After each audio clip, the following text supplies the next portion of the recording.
going on, everyone? Welcome back to my channel. I know I'm pretty late to this and July is about halfway over, but I still want to discuss every movie I saw in June, ranked from worst to best. Because better late than never, as I say. But before we begin, let me know in the comments what your ranking is of the movies you saw in June. As always, this is just my list and not a definitive ranking. Also, make sure to hit that thumbs up button if you like these videos, as it helps me out immensely by getting my content out there. And if you're new here, I hope you consider hitting that subscribe button so you can stay up to date with more movie-related content on a near daily basis. So, part of the reason I am so late with this is that I saw 36 new releases in June, which might be a record for me between a lot of the stuff I still had to catch up on and whatever was coming out that month. And between everything else I had going on, it was just taking me way too long to write all these reviews, and I even had to cut myself off from some films during the last week of new releases just so I can catch up. And look how late I still am getting to this. So I'm trying to make this quick. I won't stay on many of these for too long, as otherwise we'll be here all day, but let's jump right into it. In last place, Revealer, one of the latest films to hit Shudder, starts off what seems like it's going to be a fun, campy, over-the-top B-movie with two polar opposite leads stuck together in the face of the apocalypse, but it ultimately winds up suffering from jarring tonal shifts as it goes from campy fun to being a cheesy message movie. The two leads were great together, but ultimately it didn't feel cohesive as a whole for me. Next up, The Tale of King Crab, an Italian adventure drama that feels like The Treasure of the Sierra Madre by way of Werner Herzog or Terrence Malick. It's a visually striking film that evokes a magical realism vibe with a grounded documentarian feel, but I couldn't quite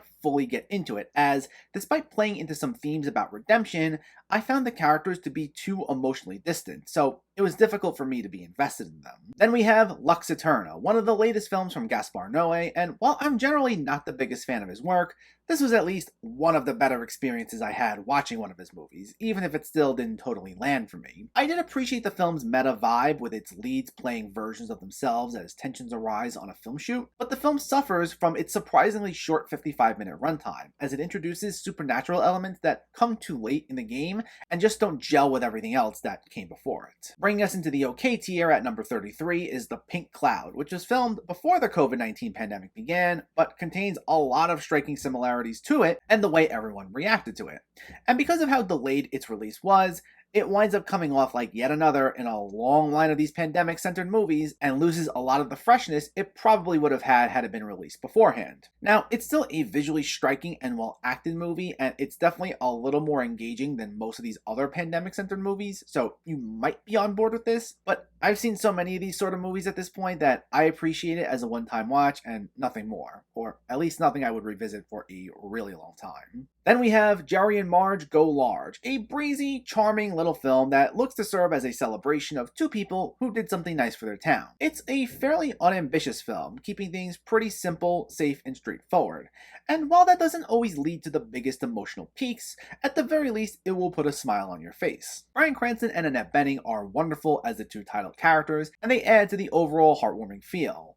Only thing that I felt was unnecessary was the fact that it drudges up some extra conflict with these Harvard students that ultimately serves no purpose to the rest of the story, despite spending a considerable amount of time with them. I think had they cut this out and leaned much more into its character study elements, it would have made for a much better film. Then we have Spiderhead, one of two films from director Joseph Kosinski this year that's unfortunately the lesser of the two. However, this still shows the keen eye the director has behind the camera, with a number of stylish moments, great sequences with ratcheted up suspense, and solid enough action scenes. Though, the thing that really elevates this is the performances. In particular, Chris Hemsworth in a rare villainous turn that winds up really carrying most of this through, though both Miles Teller and Jurnee Smollett are good as well. However, ultimately the style and performances mask the fact that not exactly a whole lot happens at times. Despite some intriguing themes, it still feels a little surface level, and it devolves into a generic, by-the-numbers action thriller that, while entertaining enough, can feel a little emotionally hollow. Number 30, Pleasure. Now, this is an interesting one, as it's a story about the ugly, harsh truths about the adult film industry and how gross, degrading, and unsafe it can feel. And the film accomplishes exactly what it set out to do.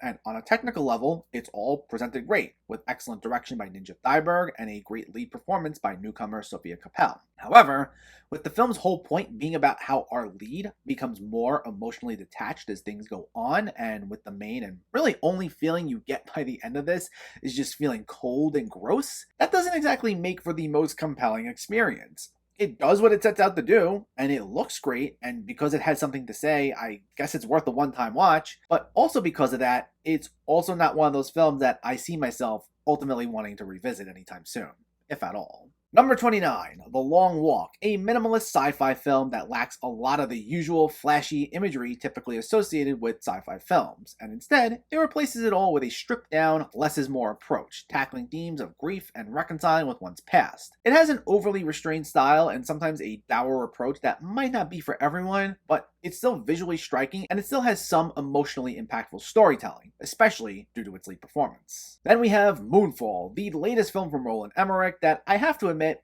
I kinda enjoyed. Now, it's certainly not a very good movie, as it's devoid of logic at critical moments. It requires a lot of suspension of disbelief, and it fails to explore anything truly meaningful. But it's also the sort of movie that knows what it is, and everyone kind of rolls with it. That being a big, dumb, fun, goofy disaster movie where critically acclaimed actors spew some of the silliest dialogue. And for what it was, I thought it was a fun enough time, especially in the way everyone spoke with such conviction and made some of the most ridiculous things sound somewhat convincing, even if it was all just mumbo-jumbo. I might be in the minority on this one, but I thought it was a fun enough time, and I think you can certainly do much worse than this. Then we have Ultrasound, a lo-fi, more unsettling take on films like Eternal Sunshine of the Spotless Mind, as it heavily plays around with the idea of memory, when this bizarre night turns into a deeply layered, complex puzzle. Now, admittedly, it can bite off a bit more than it can chew at times, with one storyline involving a politician never being quite clear how it's connected to the main events, and it can heavily disrupt the pacing. But I love the direction and cinematography, and the way it gives off this feel of disorientation, playing like a giant bad dream. And it manages to tell an intriguing story that invites viewers to go back and rewatch it, to pick up on what they missed the first time around. While on my first viewing, it didn't always make for the most emotionally satisfying experience, I feel that might increase on repeated viewings. Next up, Unhuman, one of two films released this year through Blumhouse's TV division. It's a zombie horror comedy that feels like The Breakfast Club by way of The Evil Dead, with all these different cliques coming together unwittingly to fight a bunch of zombies, with a slight anti-bullying message thrown in there. Now, it contains a lot of clunky dialogue, and its attempts at humor can fall flat. On top of that, the budget limitations can be clear as day.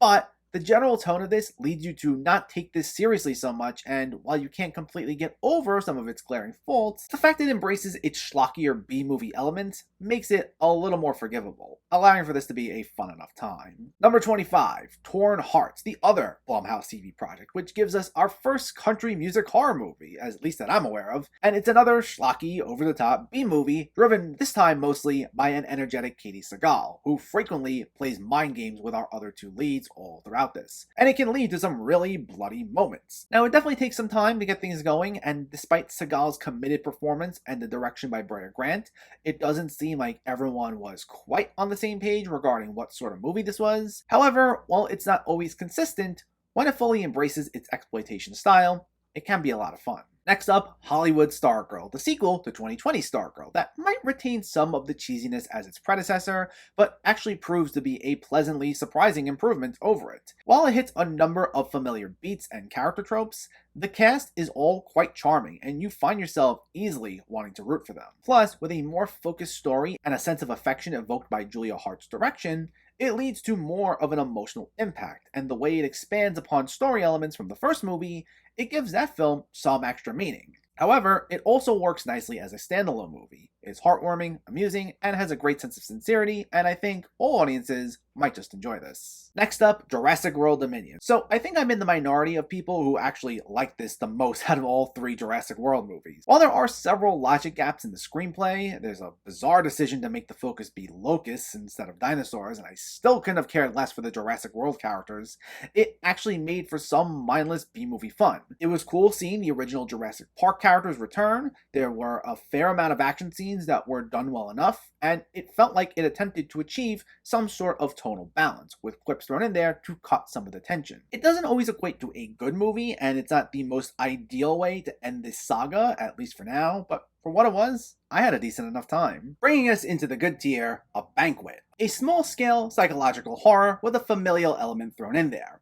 Now, despite its minimalist style, it's not style over substance, and it actually winds up being pretty gripping. A lot of the tension stems from this fractured relationship between a mother and daughter after the latter seemingly undergoes this transformation, and there are a lot of body horror elements that make it feel pretty unsettling. There are times where maybe that dark and brooding atmosphere might be a bit much, but that winds up being the exception and not the rule. Next up, Father of the Bride, the fifth entry in this franchise of the same name that gives the story a much needed modern update, allowing it to stand out on its own in a nice enough way. While it's not as laugh out loud funny, nor does it pack quite the emotional punch as any of the other Father of the Bride movies, it doesn't just feel like a lifeless remake. There's still a lot of charm to it, especially thanks to the great dynamic among the entire cast, and the way it deviates from the original story winds up being a breath of fresh air, even if it doesn't necessarily reinvent the wheel altogether. I was pleasantly surprised by how much I liked this one, and it was nice to see that this actually can be a timeless story. Number 20, probably the most polarizing movie on this list,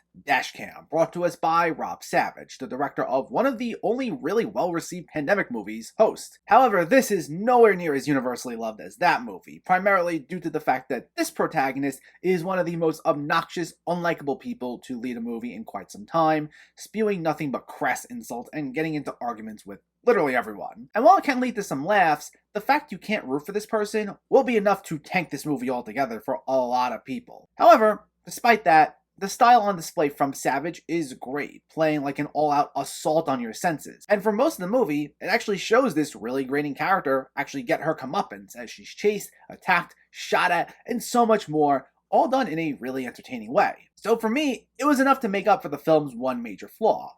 But at the same time, I get where people are coming from when they say they don't really like this. Then we have The Valet, which I was not expecting to like nearly as much as I did. Now, to be clear, this is another one that just doesn't reinvent the wheel, and it definitely leans into some cheesy and predictable cliches at various points. But what ultimately makes this work for me is the chemistry between Samara Weaving and Eugenio Derbez, whose relationship starts off in a superficial spot at times, but still in a respectful way that they have a nice foundation to build off of. And I think once we get past the too long and sometimes clunky first half, they get to really shine and allow the movie to improve nicely in its second half, making for a sweet, heartfelt, amusing little comedy that turned out to be a nice surprise. Next up, Lightyear. Despite a fascinating setup, this Toy Story spin-off never quite reaches the emotional heights that we're used to from either that franchise or even some of Pixar's other most notable works. It becomes less character-driven as it goes on, and instead relies on spectacle and too many shoehorned-in callbacks to Toy Story. That being said, it still makes for some solid popcorn entertainment, with some great action scenes, stunning animation, a fun sense of humor, and a riveting score by Michael Giacchino. So while it's by no means another classic from the animation giant, it's still at least solid enough entertainment. Then we have Hustle, the basketball drama from Happy Madison that admittedly is littered with sports movie cliches, and in terms of its story structure, it's nothing we haven't seen before. So if you're looking for something new and inventive, you've come to the wrong place. However, this film benefits immensely from its all-around likable cast, in particular a very charming Adam Sandler, who proves yet again why he should be taking on more dramatic roles, giving a very subtle, nuanced performance that makes him feel relatable. While it's hard not to overlook its cliches, even if you're not a sports movie fan, you might wind up liking this. Then we have Emergency, which is one part dark comedy, one part coming-of-age drama, one part social commentary movie, and one part intense horror thriller. It's a mixing of genres that should cause this movie to crumble under its own weight, especially in the way it'll drastically shift gears at times. But despite going in so many different directions, it's actually a pretty effective film, touching upon topical themes while also telling an engaging story. Now that being said, because it's trying to do a lot, I think it doesn't get to explore some of its characters' relationships as much as it should have, but all the performances are great, with RJ Cyler especially being a big standout. And the film moves at such a rapid-fire pace that it's over before you know it, making it an engrossing experience from start to finish. Number 15, Fire Island, an adaptation of Pride and Prejudice that acts as a heartfelt, loving celebration of the LGBTQ community. It's not exactly the most overly ambitious movie out there, as it works more like a hangout movie rather than anything hugely profound, but it's still a fun time. Now, we do follow a lot of characters here, and while I think the amount of storylines led to this being a tad overstuffed, the bond all these characters share, at the end of the day, will get you to smile, with writer and star Joel Kim Booster, along with Bowen Yang, both being an absolute blast. Number 14, Mad God, the stop-motion animated film from legendary visual effects artist Phil Tippett that sees an exploration into this desolate, hellish world, all told with no spoken dialogue. Now, the craft on display here is something to behold, with a lot of freaky imagery told through some stunning animation. On a story and character level, though, it does leave a little to be desired, as our lead character isn't one we get to explore all that deeply, and it feels more like just this exploration through this world rather than the most emotionally impactful story. But still, it's a frequently engaging film for some of the scenarios we encounter, and it should be seen for just how visually stunning it is alone. Number 13, Great Freedom, a prison drama about an unlikely friendship with a setup that could have easily led to one of the cheesiest movies of the year, but winds up being quite powerful for its heartfelt exploration of human emotion and expression of oneself. There's definitely a restrained feel to it that at times might not always work for some, but I think it operates quite nicely on its less is more approach, with two excellent lead performances from art house actors Franz Rogowski and George Friedrich, with their relationship being the focal point driving this forward, leading to an emotionally impactful experience. Number 12, Crimes of the Future, the latest film from David Cronenberg that might not exactly do anything too new for the legendary body horror director, but it does see him play into all his usual bag of tricks, and for those who enjoy that style, you'll be sure to really appreciate this. The film throws a lot at you between surrealist imagery and exploration of this strange world with some truly bizarre characters, in particular one played by Kristen Stewart. It touches upon themes about our own mortality, and it balances all out with this dense political mystery thriller. Now, because it does so much, there are times I think it can bite off a little more than it can chew, and it doesn't go quite as deep on an emotional level with a lot of this stuff as it should have, but it still mostly comes together in a cohesive way, and it's still an intriguing story that makes for a quintessential entry in Cronenberg's filmography. Bringing us into the great tier at number 11, Compartment Number 6, the Finnish submission for Best International Feature at this year's Oscars that focuses on a familiar setup of two mismatched people stuck together. But it uses this to give us a deeper, more meaningful, and nuanced character study that winds up being nothing short of wonderful. The chemistry between our two leads is excellent, and despite this being such a dialogue-driven film, it still finds so many ways to exude so much charm and wit that you become completely entranced in these interactions, and it leads to a much more thematic exploration of finding oneself that makes for a truly captivating experience that I feel will be hard to resist. Bringing us into the top 10, Petite Maman. While not as complex as director Celine Sciamma's previous film, Portrait of a Lady on Fire, this is a gorgeously shot, magical little film with a whimsical approach, showcasing themes about family. It's primarily driven by the friendship formed between these two girls, played by real-life sisters, and while this doesn't have the highest stakes out there, it winds up not being that big of a deal because you really come to just enjoy the bond these two characters form. It can feel a little slight at times, but the payoff is all worth it, especially due to its real emotional gut punch of an ending. Number 9, Top Gun Maverick, a rare legacy sequel that actually improves on its predecessor in nearly every way possible. With a much more focused story that tackles themes of redemption and forgiveness, this is an emotionally compelling character study that in some ways draws parallels to the actual career of Tom Cruise, who's at the top of his game here. But balanced with that are some absolutely stunning action scenes with riveting, immersive aviation sequences that will leave you on the edge of your seat. In some ways, it can feel a little familiar in its setup, with a couple of plot points that you can see coming, so in that regard, it didn't quite hit that level of one of my favorites of the year, but it's still a great time. Number 8, Watcher, a good, old-fashioned, unsettling, paranoid, psychological horror that has a seemingly simple premise of someone fearing their neighbor isn't who they say he is, but thanks to an excellent lead performance by the always reliable Micah Monroe, along with some fantastic direction by Chloe Okuno in her directorial debut, the film manages to milk all that suspense and tension for all it's worth to make for an effective horror movie. It works mostly as a slow burn, relying on a chilling atmosphere, and while it does lead to the occasional pacing issue here and there, I found it to be a mostly entrancing watch and one of the better horror movies of the year so far. Number 7, Good Luck to You, Leo Grand, featuring a setup that could have easily just been another raunchy sex comedy, but turns out to be a heartfelt exploration of sex positivity and body positivity. The whole movie's very dialogue driven, and while that might not exactly be everyone's style, it'll reward those who stick with it, especially for the two excellent lead performances by Emma Thompson and Daryl McCormick. And altogether, it's a funny and emotional whirlwind of a ride. Number 6, Happening, a brutal and heartbreaking, though painfully relevant drama with a message about how limiting access to safe medical procedures can lead to something truly existential by those affected. It's a gripping film with a consistent sense of unease, but it's never one that taps into its timely subject matter just for the sake of cheap drama. It never loses sight of its humanity, thanks especially to some top-notch direction and an excellent lead performance by Anna Maria Bartolome. It's not an easy film to get through, but considering its timely message about the fight for bodily autonomy and the right to choose, it's one that shouldn't be missed. Number 5, Cha-Cha Real Smooth, the second film from up-and-coming director Cooper Raiff, which might have the feel of your typical indie quirky comedy,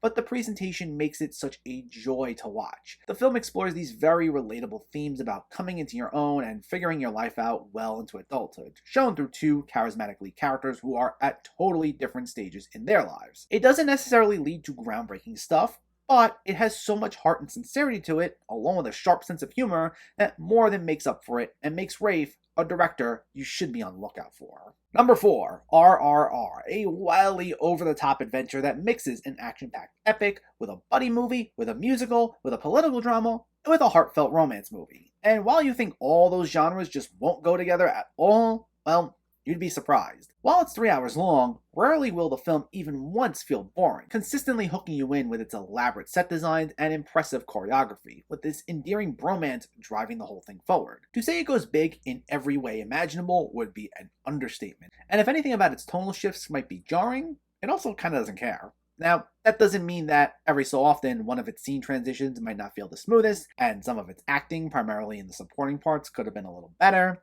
but honestly, those will ultimately feel like minor issues, as, for the most part, this is nothing short of riveting. Number 3, The Black Phone, the latest from Scott Derrickson, which strikes a nice balance between being a grounded, atmospheric horror, while also playing into these supernatural elements. While there were bits and pieces that I thought maybe came off as a bit too corny, and it doesn't fully explain how all its supernatural elements work, those will be minor gripes, as the film's execution is otherwise really smooth. It plays more like a thriller than a horror at times, but Derrickson's direction will leave you pretty consistently on the edge of your seat. Plus, these are all well-written characters, each with distinct personalities. The two leads, newcomers Mason Thames and Madeline McGraw, are both great here, while Ethan Hawke, in a rare villain role, is excellent as the Grabber, who is easily one of the creepiest horror villains we've got in quite some time. This is, as of now, my favorite Scott Derrickson movie, and easily one of the year's best horror movies. Number 2, Dinner in America, a fast-paced, frantic, energetic punk rock film with two mismatched leads that tells a story about not conforming to social pressures, acting as a more high-speed ghost world. It's a little rough around the edges at times, with characters we're supposed to be sympathetic with repeating certain phrases in a heavy-handed way that would sometimes undermine an otherwise solid moment, but for the most part, this is one of the year's funniest films, especially thanks to a sharp script and two excellent performances by Kyle Gallner and Emily Skeggs. But in first place, almost to my surprise, is Elvis, which, story-wise, might just be yet another rags to riches musical biopic that we've seen countless times before, but everything in the execution makes it an absolute blast. Baz Luhrmann's distinct visual flair and frantic style, where literally everything's cranked up to a 12, makes this one of the wildest rides of the year, giving this very standard subgenre a sense of fun. But it's not just style over substance, as it's still emotionally compelling, thanks to a knockout lead performance by Austin Butler, on top of the fact that it can feel truly immersive thanks to its immaculate sound arrangements, especially in the concert scenes. It definitely teeters into camp territory at times, primarily with a cartoonish Tom Hanks, and it could have maybe just been about 10 to 20 minutes shorter, but this is bombastic, over the top, grandiose, larger than life. It's such a good time, and it's my favorite movie that I saw in June. But let me know, what were your favorite movies in June? Was it anything I listed here? Was it something I left off? Let me know in the comments below so we can discuss. Also, if you enjoyed this video, please give it a like and share it. And for more movie reviews and film discussion, please make sure to hit that subscribe button to stay updated. Thanks for watching, everyone, and keep having fun with film.